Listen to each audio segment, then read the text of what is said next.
Hey guys, welcome back to our channel. आज हम बात करेंगे मिडिल ईस्ट में एक बड़े धमाके की। यूनाइटेड स्टेट्स ने ईरान के 3 मेजर न्यूक्लियर फैसिलिटीज पर एयर स्ट्राइक्स किए हैं। ये एक ऐसा मूव है जो न सिर्फ मिडिल ईस्ट बल्कि पूरे ग्लोबल जियोपॉलिटिक्स को हिला सकता है। क्या है इसके पीछे का रीजन? ईरान का न्यूक्लियर प्रोग्राम अब क्या होगा? इंडिया पर इसका क्या असर होगा? और अगर आप यूपीएससी, एसएससी या डिफेंस एग्जाम्स की तैयारी कर रहे हैं तो ये न्यूज़ आपके लिए क्यों इम्पोर्टेंट है, ये सब हम डिटेल में कवर करेंगे। तो वीडियो को एंड तक देखिए और अभी लाइक बटन दबा दीजिए। चलिए शुरू करते हैं। मिडिल ईस्ट हमेशा से एक जियोपॉलिटिकल हॉटस्पॉट रहा है। यहाँ एक ऐसी जगह है जहाँ एक छोटी सी चिंगारी भी बड़े जंगल में आग लगा सकती है। और अब 22 जून 2025 को यूनाइटेड स्टेट्स ने ईरान के 3 न्यूक्लियर फैसिलिटीज फॉर्डो, नटांज और इस्फहान पर डायरेक्ट मिलिट्री स्ट्राइक्स किए हैं। ये स्ट्राइक्स एक ऑनगोइंग कॉन्फ्लिक्ट का हिस्सा है जो इसराइल और ईरान के बीच 13 जून से शुरू हुआ था। लेकिन यूएस का इसमें डायरेक्ट इन्वॉल्व होना ये एक गेम चेंजर है। इस वीडियो में हम कवर करेंगे क्या वजह थी कि अमेरिका ने इतना बड़ा कदम उठाया। क्या ये स्ट्राइक्स ईरान को न्यूक्लियर वेपन्स बनाने से रोक पाएंगे? दुनिया के बड़े देश रशिया, चाइना, इंडिया इस पे क्या बोल रहे हैं और क्यों ये इशू हमारे नेशनल इंटरेस्ट के लिए क्रिटिकल है? यूपीएससी, एसएससी, डिफेंस एस्पिरेंट्स के लिए ये टॉपिक क्यों इम्पोर्टेंट है और कैसे प्रिपेयर करना है, चलिए देखते हैं। अगर आपको इंटरनेशनल रिलेशंस या करंट अफेयर्स समझना पसंद है तो अभी चैनल को सब्सक्राइब कर लीजिए और बेल आइकन दबा दीजिए ताकि आपको हर अपडेट मिलती रहे।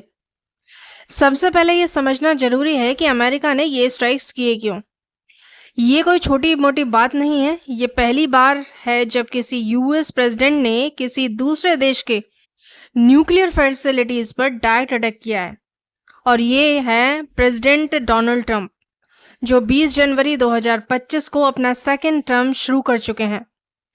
13 जून 2025 को इजराइल ने ईरान पर सरप्राइज एयर स्ट्राइक्स किए थे जिसमें उन्होंने ईरान के न्यूक्लियर फैसिलिटीज, मिसाइल फैक्ट्रीज और सीनियर मिलिट्री ऑफिशियल्स को टारगेट किया। इजराइल का कहना था कि ये एक लास्ट रिजॉर्ट था ताकि ईरान न्यूक्लियर वेपन्स ना बना सके। लेकिन 22 जून को अमेरिका ने अपने 125 military aircraft including B-2 stealth bombers और टोमाहॉक मिसाइल्स के साथ ईरान के 3 न्यूक्लियर साइट्स फॉर्डो, नटांज और इस्फहान पर अटैक किया। ऑपरेशन का नाम मिडनाइट हैमर रखा गया। साउंड्स लाइक अ हॉलीवुड मूवी, राइट? लेकिन ये रियलिटी है और इसके कॉन्सिक्वेंसेस बहुत सीरियस हैं। अमेरिका ने ये क्यों किया है, देखते हैं। चलिए, ईरान का न्यूक्लियर प्रोग्राम एक लंबा समय से कंट्रोवर्शियल रहा है। 2015 में ओबामा एडमिनिस्ट्रेशन ने ईरान के साथ एक डील की थी, joint comprehensive plan of action, जिसमें ईरान ने अपना न्यूक्लियर प्रोग्राम लिमिट करने का वादा किया था in exchange for sanctions relief. लेकिन 2018 में ट्रंप ने इस डील से अमेरिका को हटा दिया और तब से ईरान ने अपने न्यूक्लियर एक्टिविटीज को बढ़ा दिया। IAEA, international atomic energy agency ने 12 जून 2025 को कहा कि ईरान NPT के रूल्स फॉलो नहीं कर रहा। ईरान के 60% यूरेनियम एनरिचमेंट और न्यू एनरिचमेंट साइट्स के बारे में इंटेलिजेंस रिपोर्ट्स ने अमेरिका और इजराइल को अलर्ट कर दिया। इजराइल हमेशा से ईरान को अपना एग्जिस्टेंशियल थ्रेट मानता है। इजराइल पीएम बेंजामिन नेतन्याहू ने बार बार कहा कि ईरान का न्यूक्लियर वेपन बनाने का रिस्क न सिर्फ इजराइल बल्कि पूरे मिडिल ईस्ट के लिए खतरनाक है। जब इजराइल ने 13 जून को स्ट्राइक्स किए, अमेरिका ने इनिशियली सपोर्ट दिया, इंटेलिजेंस, सैटेलाइट डेटा और मिसाइल डिफेंस के थ्रू। लेकिन जब ईरान ने रिटेलिएट किया और यूएस बेसिस को थ्रेटन किया, ट्रंप ने डायरेक्ट एक्शन लिया। ट्रंप का नैरेटिव हमेशा रहा है कि वो पीस प्रेसिडेंट हैं, लेकिन वो ये भी कहते हैं कि ईरान को न्यूक्लियर वेपन नहीं बनाने देंगे।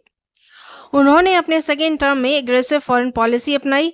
उनका कहना है कि ये स्ट्राइक्स ईरान के न्यूक्लियर प्रोग्राम को कम्प्लीटली ऑब्लिटरेट कर देंगे। लेकिन क्या ये सच है, ये हम अगले सेक्शन में देखेंगे। बात करते हैं ईरान के न्यूक्लियर प्रोग्राम पर इस अटैक का क्या असर होगा।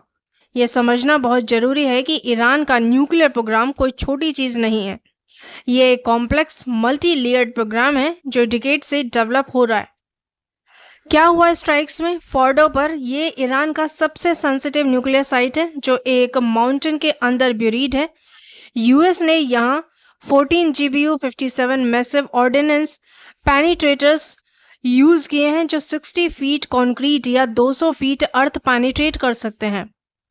नटांज और इस्फहान ये वो साइट्स हैं, इन पर भी हैवी डैमेज रिपोर्टेड है, लेकिन ईरान का क्लेम है कि उन्होंने अपना न्यूक्लियर मटेरियल पहले ही इवैक्यूएट कर लिया था। IAEA के डायरेक्टर जनरल राफेल ग्रोसी ने कहा कि न्यूक्लियर फैसिलिटीज पर अटैक ग्रेव कॉन्सिक्वेंसेस का रिस्क क्रिएट करता है और उन्होंने मैक्सिमम रिस्ट्रेंट की अपील की है। ट्रंप का क्लेम है कि ईरान ने न्यूक्लियर फैसिलिटीज कंप्लीटली ऑब्लिटेटेड हो गए हैं, लेकिन एक्सपर्ट्स इसे एग्री नहीं करते। ईरान के अंडरग्राउंड फैसिलिटीज को डिस्ट्रॉय करना ऑलमोस्ट इम्पॉसिबल है क्योंकि ये डीप माउंटेन्स के अंदर इसराइल और यूएस के स्ट्राइक्स ने अबव ग्राउंड इंफ्रास्ट्रक्चर को जरूर डैमेज किया है, लेकिन ईरान के पास इरिवर्सिबल नॉलेज है, मतलब वो अपना प्रोग्राम रीबिल्ड कर सकता है। RAND एक्सपर्ट्स के मुताबिक ये स्ट्राइक्स ईरान को और मोटिवेट कर सकते हैं कि वो न्यूक्लियर वेपन्स के लिए जल्दी मूव करे। ईरान अब NPT से विड्रॉ भी कर सकता है, जो ग्लोबल नॉन प्रोलिफरेशन एफर्ट्स के लिए बड़ा झटका है। इसको ऐसे समझिए, ईरान का न्यूक्लियर प्रोग्राम एक घर जैसा है। अगर उसके दरवाजे और खिड़कियां तोड़ दी जाएं, लेकिन अगर फाउंडेशन और ब्लूप्रिंट सेफ हैं, तो घर वापस बन सकता है। ईरान के पास ये ब्लूप्रिंट्स यानी न्यूक्लियर एक्सपर्टीज अभी भी हैं। ईरान अब अपने न्यूक्लियर एम्बिशंस को और एग्रेसिवली परस्यू कर सकता है। एक्सपर्ट्स का कहना है कि ये स्ट्राइक्स ईरान को न्यूक्लियर वेपन्स बनाने के लिए और डेटा माइन कर सकता है, क्योंकि अब वो अपनी सिक्योरिटी के लिए न्यूक्लियर डिफेंस चाहेगा। ईरान के प्रॉक्सीज जैसे हिजबुल्लाह और हुतीज अभी वीकेंड है, तो ईरान डायरेक्ट मिसाइल या ड्रोन अटैक्स पर डिपेंड कर सकता है। लेकिन इसराइल का ईरान यहाँ पे आयरन डोम और यूएस के एडवांस्ड मिसाइल डिफेंस सिस्टम इसके अगेंस्ट काफ़ी इफेक्टिव है। आपको क्या लगता है, क्या ईरान अब न्यूक्लियर वेपन्स बनाने के लिए और जल्दी कोशिश करेगा या वो डिप्लोमेसी की तरफ जाएगा? कमेंट में बताइए और वीडियो को शेयर कीजिए ताकि और लोग इस क्रिटिकल इशू को समझ सकें। बात करते हैं दुनिया के इस एस्केलेशन पर क्या रिएक्शन दिया है। ये एक ऐसा इशू है जो ना सिर्फ मिडिल ईस्ट बल्कि ग्लोबल जियोपॉलिटिक्स को अफेक्ट करता है। United Nations UN secretary general Antonio Guterres ने यूएस स्ट्राइक्स को डेंजरस एस्केलेशन कहा और डिप्लोमेसी की अपील की है। IAEA ने भी न्यूक्लियर फैसिलिटीज पर अटैक्स के कंडेमिनेशन की है और एक इमरजेंसी मीटिंग कॉल की है। रशिया ने यूएस के स्ट्राइक्स को इररिस्पॉन्सिबल और gross violation of international law कहा। रशियन फॉरेन मिनिस्टर ने कहा कि ये एस्केलेशन ग्लोबल सिक्योरिटी को अंडरमाइन करता है। चाइना ने भी स्ट्राइक्स की कंडेमिनेशन की और इसराइल ने अटैक्स बंद करने को कहा। ईरान के फॉरेन मिनिस्टर अब्बास अरागाची ने मॉस्को विजिट किया है उन्होंने to discuss a coordinated response. यहाँ पे यूरोपियन यूनियन के foreign policy chief Kaja Kallas ने कहा कि ईरान को न्यूक्लियर वेपन्स नहीं बनाने चाहिए, लेकिन साथ ही रिस्ट्रेंट और डिप्लोमेसी की बात की। फ्रांस, जर्मनी और यूके ने भी सिमिलर स्टेटमेंट्स दिए हैं, लेकिन इसराइल के इनिशियल स्ट्राइक्स की डायरेक्ट कंडेमिनेशन नहीं की है। अब ओमान की बात करें तो ओमान ने यूएस स्ट्राइक्स को डेंजरस एस्केलेशन कहा और डिप्लोमेसी की अपील की है। सऊदी अरेबिया ने डीप कंसर्न दिखाई लेकिन डायरेक्ट कंडेमिनेशन अवॉइड किया है। कतर ने एस्केलेशन पर रिग्रेट दिखाया क्योंकि उनके पास यूएस के सबसे बड़ा मिडिल ईस्ट एयरबेस है। पाकिस्तान ने स्ट्राइक्स को अनजस्टिफाइड कहा और ईरान के साथ सॉलिडेरिटी दिखाई।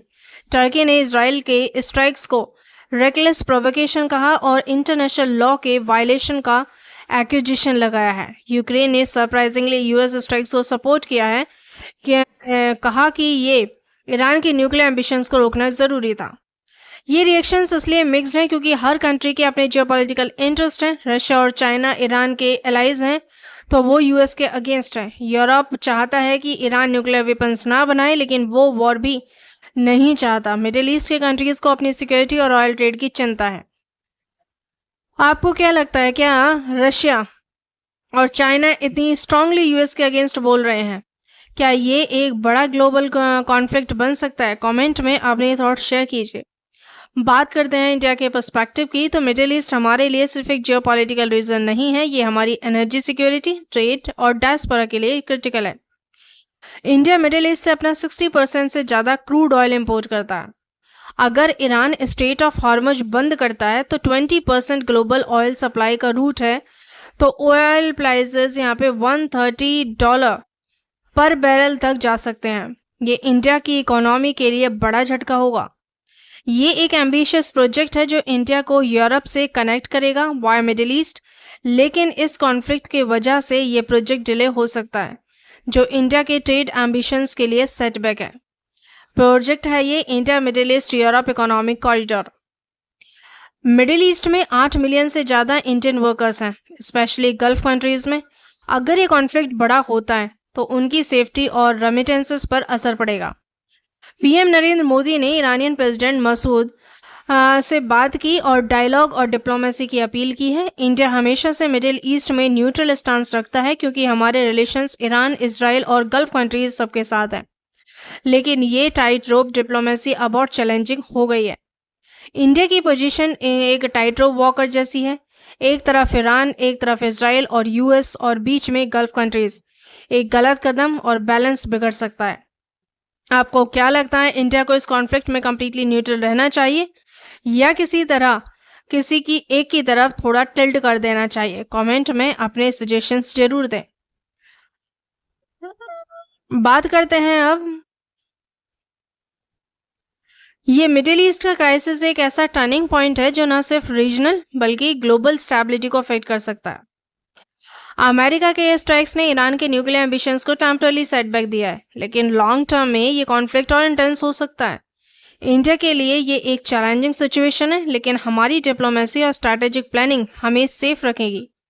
और हाँ, अगर आप कॉम्पिटिटिव एग्जाम्स की तैयारी कर रहे हैं तो ये टॉपिक आपके सिलेबस का हिस्सा है। नोट्स बनाइए, रिवाइज करिए और कॉन्फिडेंट रहिए। वीडियो पसंद आई हो तो लाइक करिए, चैनल को सब्सक्राइब करिए, अपने दोस्तों के साथ शेयर करिए, बेल आइकन दबा देना ताकि आपको हर नया अपडेट मिले। और कमेंट सेक्शन में बताइए आपको क्या लगता है, क्या ये कॉन्फ्लिक्ट वर्ल्ड वॉर 3 की तरफ जा रहा है? मिलते हैं अगले वीडियो में, तब तक stay curious, stay informed. Thank you.